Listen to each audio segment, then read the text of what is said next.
Hey, what's up everyone? I finally collected all the audio logs in Marvel's Avengers, and I was surprised to find some pretty cool Easter eggs scattered throughout them. Some are characters you'll recognize, but some are pretty obscure. I also go over some details that might lead into future DLCs, so needless to say, we have a lot to discuss today. Also, this video will contain spoilers to the ending of the game and the prequel novel. But without further ado, let's go in order and start with Monica's lab. In Monica's lab number 5, Monica mentions that she needs vibranium from the Wakandan government for her experiments. They won't let her have it though. I've made initial overtures to the Wakandan government now that I am in a position to do so, but I don't believe it will amount to much. We will need far more than they will part with, willingly. Not only is this a fun nod towards Black Panther and the Wakandan nation, but I think it could serve as the premise for the Black Panther DLC. Data mines and rumors have suggested that Ulysses Claw will be the villain of the Black Panther DLC, and that there will be a Wakandan mining facility level. Chances are, Monica hires Claw to steal vibranium from Wakanda, something he's infamous for doing in the comics and movies. While we're on the subject of Wakanda, Princess Shuri is mentioned during 8A Preparations number 4. The gist of the audio file is that Shuri is sending Captain America some designs for potential shield upgrades, but Cap prefers the classics. This is one of the more obvious Easter eggs, but it's fun to see Shuri name dropped here, and she will no doubt make an appearance in the Black Panther DLC. Perhaps she'll even be the new gear vendor for the Wakandan region. Moving on, in Avengers Disband number 6, we get mentions of Agent Singh and Agent Wu. I wasn't able to find much on Singh, who could have been made up for the game, or it could be Jakuna Singh, who was an agent of S.H.I.E.L.D. in the comics. However, Agent Wu is definitely the character Jimmy Woo, who you might also be familiar with from the Ant-Man movies. You can actually find Agent Wu on the helicarrier in the Useless Harm Room section too. Hopefully he'll have more to do after future game updates. The files associated with Marvels of AIM have a lot of interesting details that could be more important as more DLCs release. For example, in audio file number 2, it's mentioned that the AI could show signs of resentment and anger if they're aware they are being tested. Remove language about the Turing test. When the AI is aware it's being tested, it reacts much the same way you or I would if our consciousness was questioned, with something approaching anger and resentment. Worse, they are smart enough to hide it. I have a separate video planned where we'll discuss this more, but this could be a hint at the future involving Ultron. It's been speculated by many, including myself, that Roy, the robot that Hank Pym has been tinkering with, could evolve into Ultron down the line. Hank creates Ultron in the comics, and with this audio file mentioning robots becoming angry and resentful, this could be an early sign of a murder robot named Ultron. Audio file number 3 is admittedly more of a reach, but I figured I'd include it. It is with genuine excitement that we announce the latest release of the HMI, Human Machine Interface. Amputees can now control an advanced prosthetic with near-perfect precision, thanks to frictionless interaction between physical and neural systems.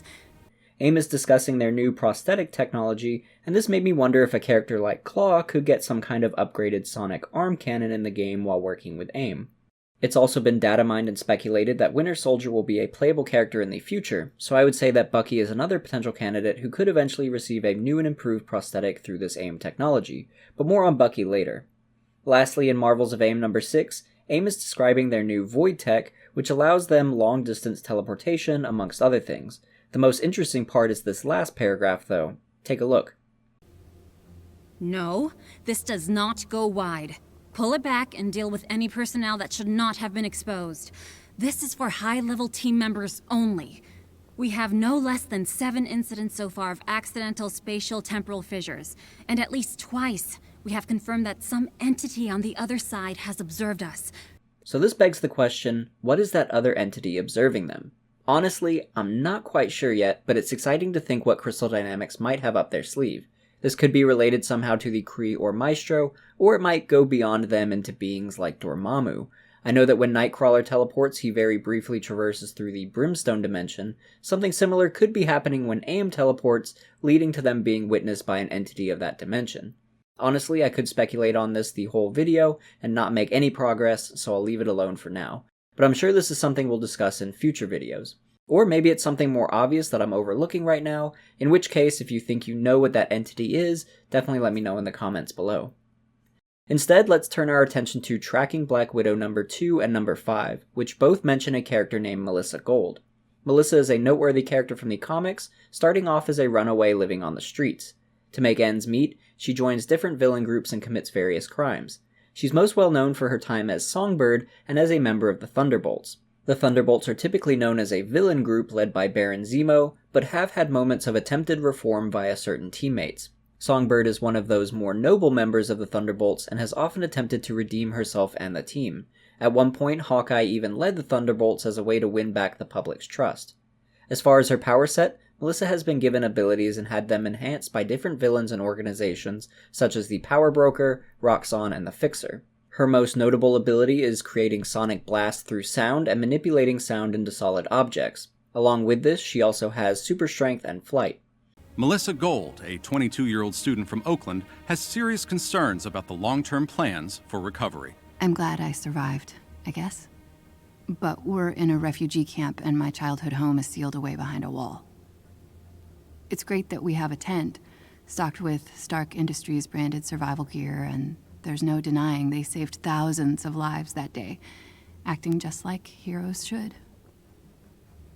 But didn't they put all those lives in danger in the first place? And not everyone was as lucky as me, so yeah, I'm grateful for my new, Stark mug. But where will I be in a year, in 5? Will Oakland be around? Will I have a home? It's gonna be a long, hard road. Will the Avengers be with us then?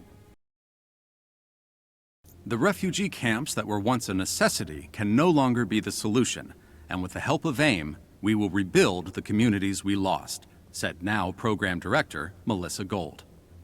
Hundreds of thousands were left permanently displaced after that tragic day, many of whom are still living in temporary emergency housing.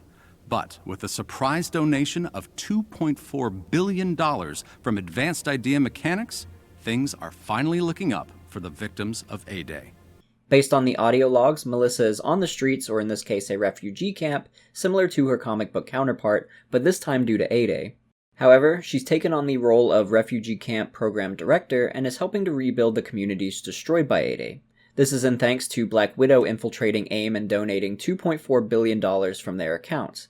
Melissa Gold of the comics struggled on the streets and decided to turn to a life of crime, so I'm not quite sure if we'll still see her do the same in the game. But based on her initial audio log, she doesn't seem to have a favorable view of the Avengers. She also thinks that AIM genuinely donated that money and are the ones who came to her rescue, so maybe we'll see her become powered, possibly as an Inhuman, and join up with AIM.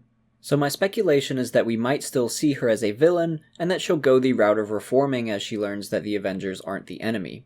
Perhaps we'll see her more in the future, and she could even be a playable character down the line. She was at least important enough to get her own voice actress in the audio logs, which leads me to believe Crystal Dynamics might have bigger plans for this character. Next, let's take a look at Jersey City number 3. This file describes an incident where an aimbot saves a child named Holly Ann Ember from being hit by a car. This may not seem like much, but Holly is actually a pretty cool Easter egg. In the comics, Holly lives in Venture Ridge, Wyoming, which was near an AIM research facility that focuses on energy sources. AIM noticed a large energy source emanating from the town and sealed it off. The town went into chaos and Holly made a wish that her favorite superheroes would save them. Surprisingly, her wish came true as Wasp, She-Hulk, Storm, and Tigra all teleported into the town. It turns out that Holly is a mutant and is able to teleport people without even knowing it. It was also found out that Holly was the energy source that AIM was looking for, but the heroes stop AIM before they can get their hands on her. From what I can gather, Holly was only a minor character in the comics, and this is the extent of her comic presence, so we don't know much about her beyond this, but it's interesting that Crystal Dynamics were willing to use a mutant character as an Easter egg in the game. I don't think much will come from this one, but it's cool nonetheless to see a mutant character alluded to. But who knows if Holly will ever become a mutant in the game or not, so for now, I think we can only chalk this up as a fun nod. But who knows, maybe she wished for that aimbot to save her. We also have Jersey City number 5, which gives us information on Hope Pym, the daughter of Hank Pym. Hope is offering reward money to anyone who can give information regarding the whereabouts of her dad, since he's been missing for almost 4 years. We of course know where Hank is, and we'll discuss him more momentarily, but I like that this audio file confirms Hope's existence in the game's continuity. This does leave me with some questions though. First off, where's Janet? I don't think we've had her name dropped yet unless there's some elevator conversation I've missed. So if Janet isn't in the game, then maybe Hope will be our playable Wasp. If so, Crystal Dynamics might be trying to stick with characters that casual fans are more familiar with from the movies, since that's where Hope is the Wasp. In the comics, Hope Pym is actually an antagonist and only appears in an alternate reality story where she goes by the name Red Queen. I'd assume that's not the route Crystal Dynamics will go with Hope, but we'll have to wait and see. For now, it's interesting to see that Hope is actively searching for her father, who we know to be alive and well after escaping AIM captivity, so it sounds like Hank hasn't reached out to her at all. It'll be fun to see Hope inevitably learn that her father is okay, and how pissed off she'll be that he never sent her a message stating that he's okay. In Jersey City number 6, there are a couple key names that are dropped. The first is Mr. Pertuse, who is looking for his wife and son after the events of 8A.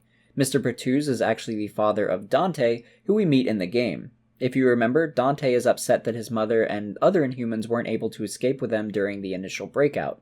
We of course do break everyone out, but we never hear about Dante and his mother afterwards, so maybe they'll return into the story at a later time. But the person writing this letter to Mr. Pertuse is Dr. Lyle Getz, who we end up fighting in the Kate Bishop DLC. Fun fact, in the comics, Getz was actually the scientist supreme that was responsible for turning George Tarleton into MODOK, and was later killed by MODOK for that reason, so it seems he's faring slightly better in the game. Next up is AIM Space Lab number 1, where Monica is writing to a character named Colin 60, an AIM clone who dealt with lunar operations under a company named Cortex Inc. I think 60 is mostly just a fun Easter egg and not someone that we'll see in the game, but in the comics he did get one of the Rings of the Mandarin, so maybe if the Rings of the Mandarin come into play, we could see Colin 60 return. In Stark's Outbox number 1, we get the fun mention of James Rhodes, aka War Machine. From what we get in the audio log, it sounds like Rhodey still has the War Machine armor and works for the government. It's also revealed Rhodey tried to talk General Ross out of taking everything from Tony, but Ross didn't budge. This also means that General Ross is in the game's universe, and still a hard-ass. Since Ross wasn't willing to help Rhodey, Rhodey decides to go behind his back and contact Senator Cabot. Senator Cabot isn't someone I was able to find in the comics, so he could be made up for the game, or I overlooked him, or he could be a reference to the Cabot family in the comics. From what I could find, none of the Cabots are senators, but they are a racist family both against skin color and mutants. Senators in the Marvel Universe tend to be that way, so this could check out. Abraham Cabot in particular got into a scrap with a young mutant as a child, so that could be an inciting moment into his superpowered hatred. But regardless, it's nice to see Rhodey mentioned here, and if you haven't seen it already, War Machine has been data mined as a future playable character, and the Twitter account Miller was the first to leak his official concept art, so expect to see more of War Machine down the line. Continuing with another Iron Man character is the mention of Pepper Potts in Golden Acres number 2. I'm sure you're all familiar with Pepper from the comics and movies, so I won't spend much time on her here, but it does sound like her and Tony are in a relationship at the time of this letter. If you haven't listened to this file yet, basically, Tony is asking Pepper to give him another couple months before she visits so that he can tidy up Golden Acres. However, who knows how long Pepper remained patient and what their current relationship status is. In fact, Discord member Ethan the Human informed me of an elevator conversation where Tony brushes off Kamala's questions about Pepper, so the relationship might be rocky in the present day. But regardless, I think we'll see Pepper again before too long, possibly whenever the War Machine DLC releases.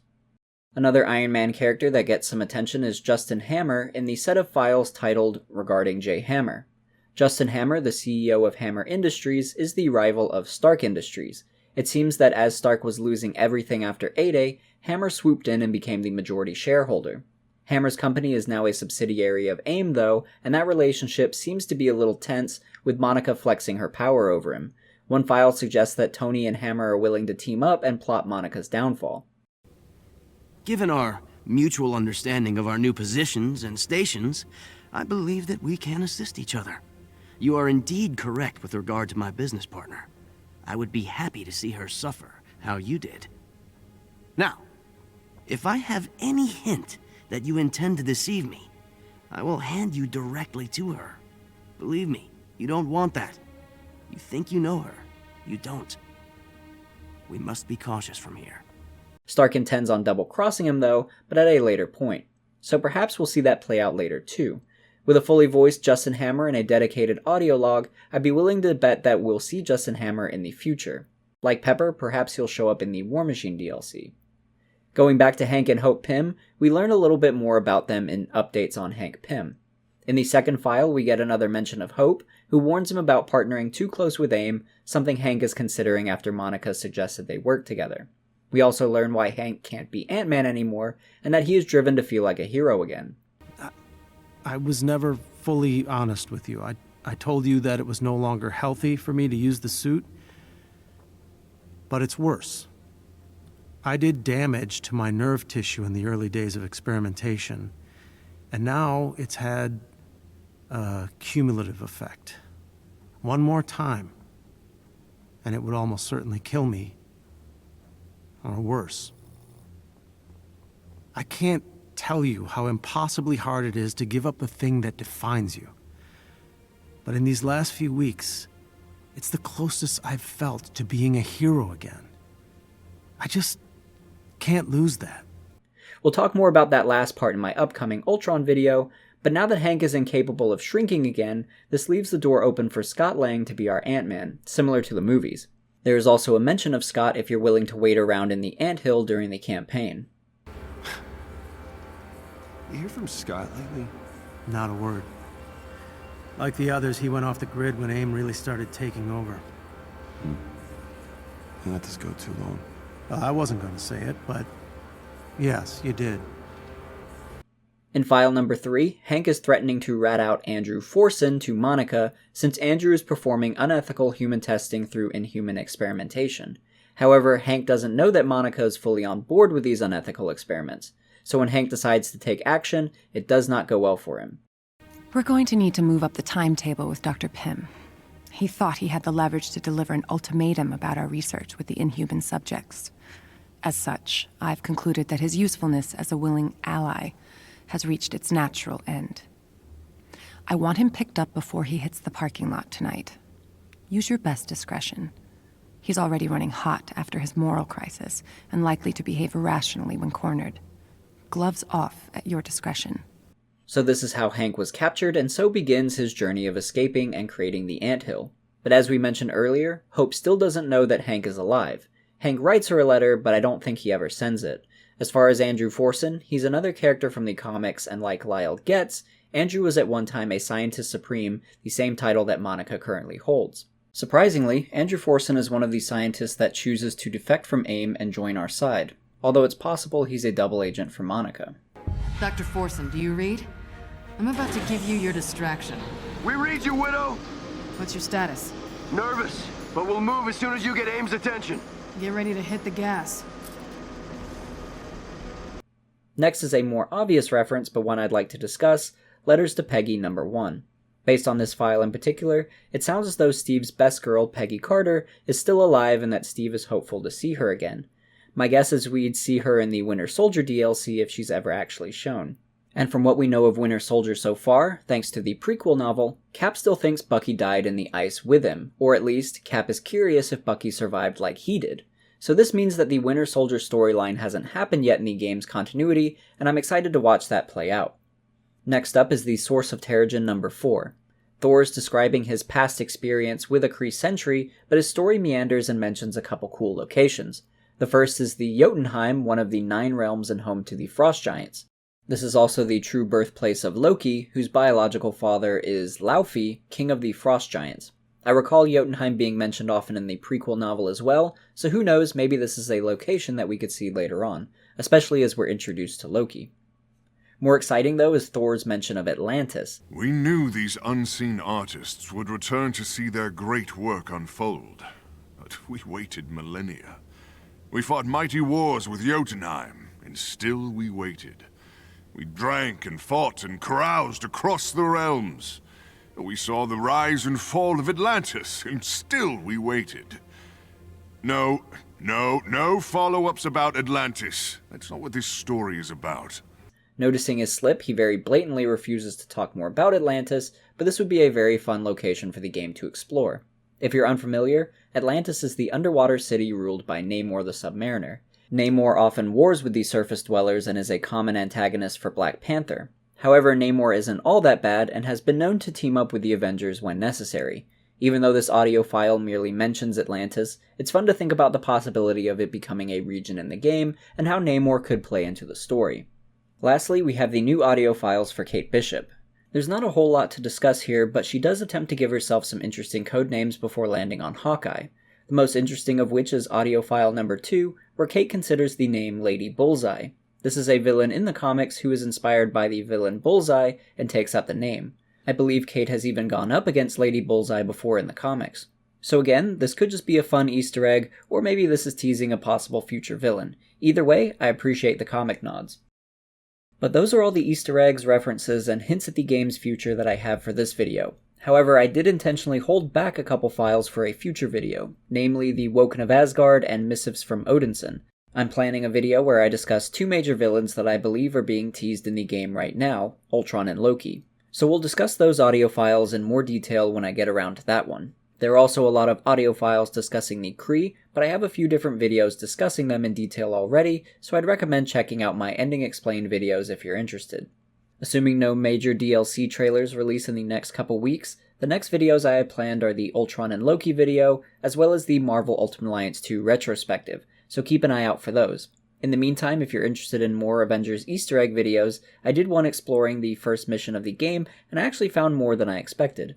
So I'll have that linked if you'd like to check it out, and if you're wanting to stay up to date on everything Marvel's Avengers and or find others to play with online, you can join us on Discord, the link is in the description below. But anyway, thank you for watching and I'll see you in the next video.